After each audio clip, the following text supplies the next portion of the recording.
Sarna code की मांग को लेकर आदिवासी सेंगल अभियान का आंदोलन जारी है और आने वाले 5 नवंबर को एक विशाल जनसभा का आयोजन रांची के मोराबादी मैदान में किया जा रहा है। हमारे साथ हैं आदिवासी सेंगल अभियान के अध्यक्ष सालखन मुर्मू जी। सर, एक बार फिर से आप लोगों ने सरना कोड की मांग को दोहराया है। हालांकि इससे पहले आपने दिल्ली में भी आंदोलन किया था, राष्ट्रपति तक गए थे। अब 5 नवंबर को एक विशाल जनसभा का आयोजन किया जा रहा है, क्या इसमें होना है? भारत देश में जब 2011 की जनगणना हुई, उसमें करीब 50 लाख आदिवासियों ने सरना कोड लिखाया जो प्रकृति पूजक हैं, और उस 50 लाख का 46 लाख आबादी झारखंड से है। तो 2011 में जैन वालों ने भी लिखाया, उनकी आबादी थी 44 लाख।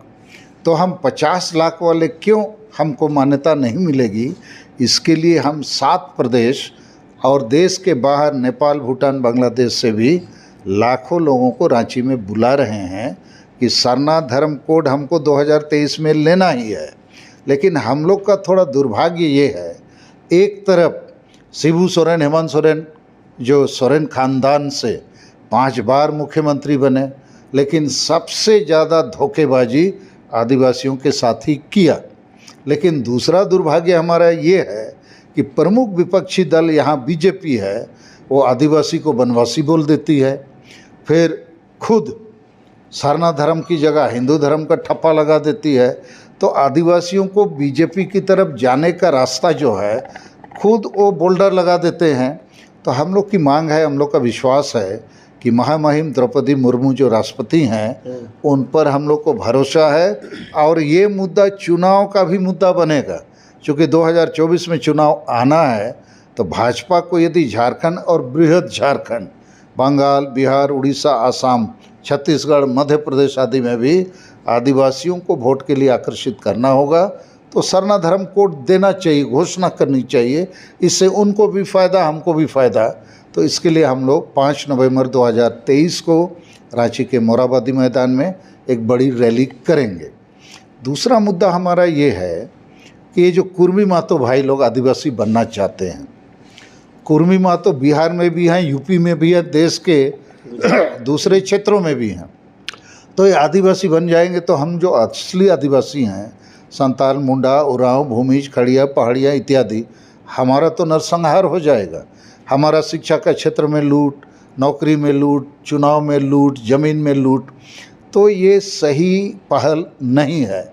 इसके लिए हम लोग झारखंड में जेएमएम पार्टी, उड़ीसा में बीजू जनता दल और बंगाल में टीएमसी को दोषी मानते हैं, क्योंकि इन लोगों ने वोट बैंक की राजनीतिक लोभ, लालच, लाभ के लिए इनको आदिवासी बनाने का अनुशंसा किया हुआ है।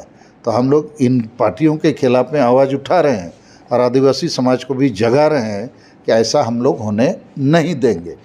और डाइन प्रथा के नाम से आदिवासी गांव समाज में बहुत अन्याय, अत्याचार, शोषण गरीब, वृद्धा आदिवासी महिलाओं के साथ हो रहा है।